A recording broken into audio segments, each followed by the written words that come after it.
Gerak. Menjauh depan, gerak.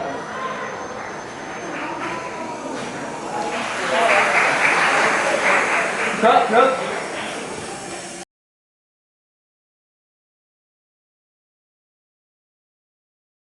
Adik untuk doa hati.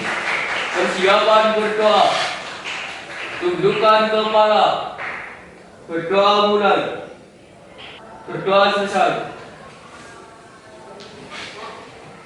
Misalkan untuk hormat pada bendera merah putih, adik. Berdiri. Kepada bendera merah putih. Hormat, gerak. Tegak, gerak. Waalaikumsalam warahmatullahi wabarakatuh. Bagaimana kabarnya sekalian? Sehat semuanya? Sehat. Sekali lagi, bagaimana anak? Sehat semuanya?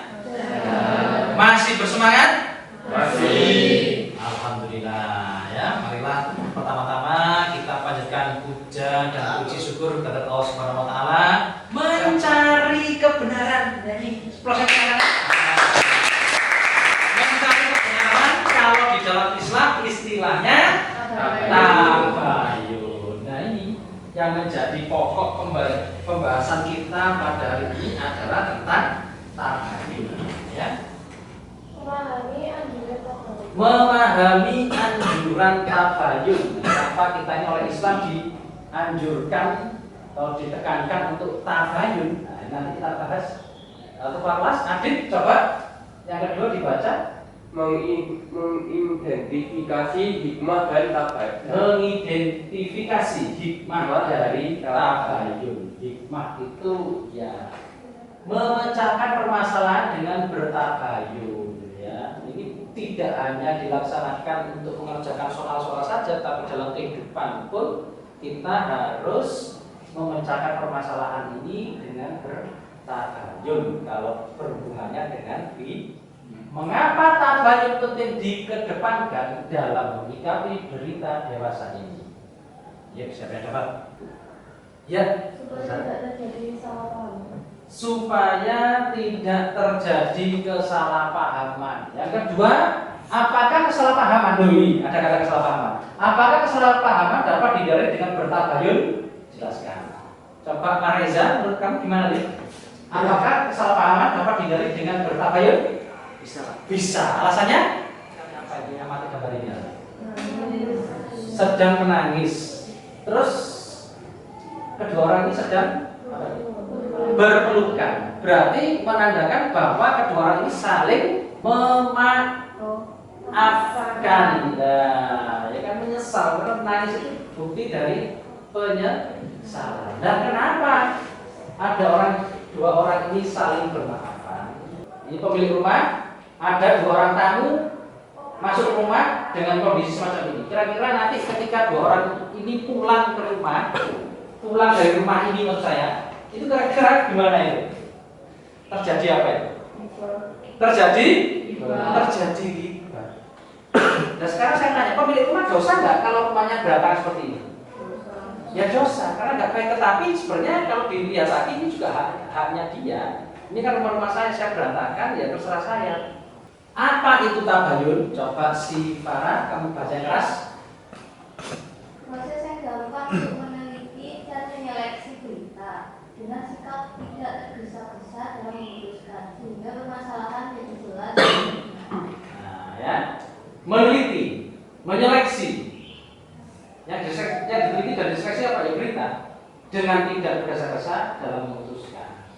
Sebagai contoh, saya masuk ke kelas 75 ini mestinya terlambat. Ya. Terus apakah misalnya si Farah sama Alin ini guru itu kok terlambat ya hadirnya ya? Pasti ini males ini. Nah, apakah langsung bisa disimpulkan seperti itu? Nah, ketika saya terlambat masuk ke kelas ini, nah, apa yang seharusnya kamu lakukan? Bertabayun terlebih dahulu. Caranya tabayun bagaimana? Media sosial perlu dikaji kebenarannya, ya. Berita di media sosial perlu dikaji kebenarannya.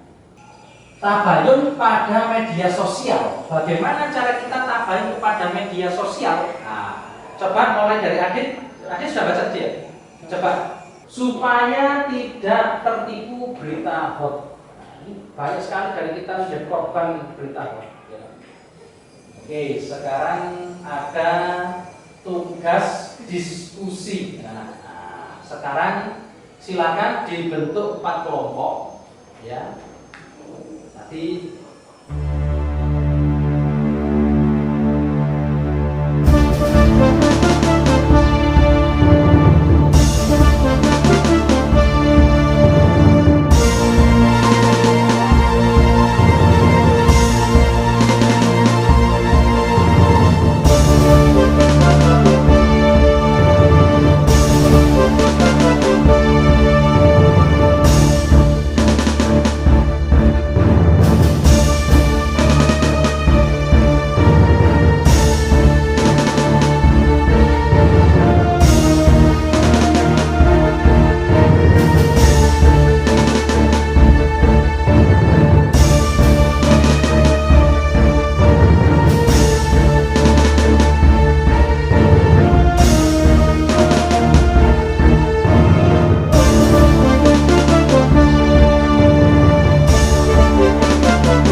ada dari kelompok 2, kelompoknya Sifara, Kalida Bumi, Faiza, Kalila, dan Sylvia.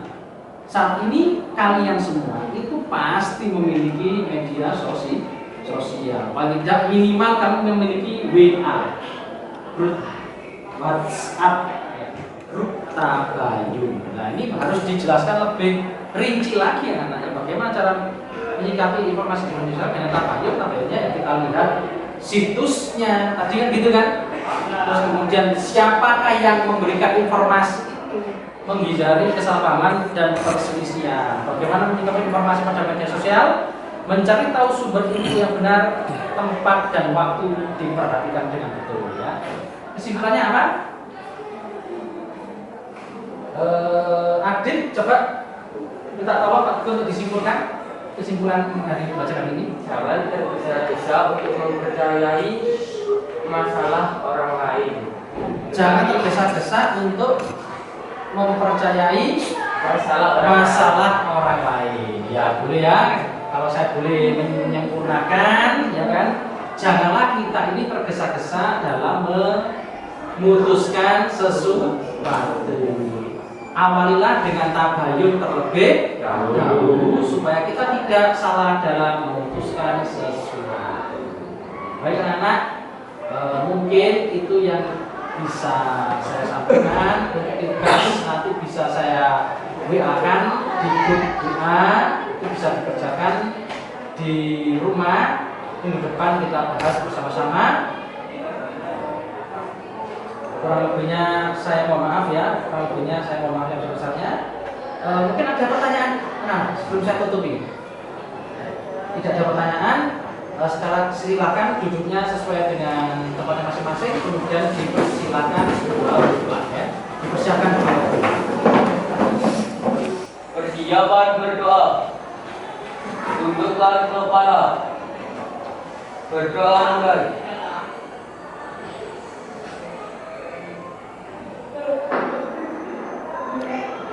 Berdoa selesai. Berdiri. Memberi salam.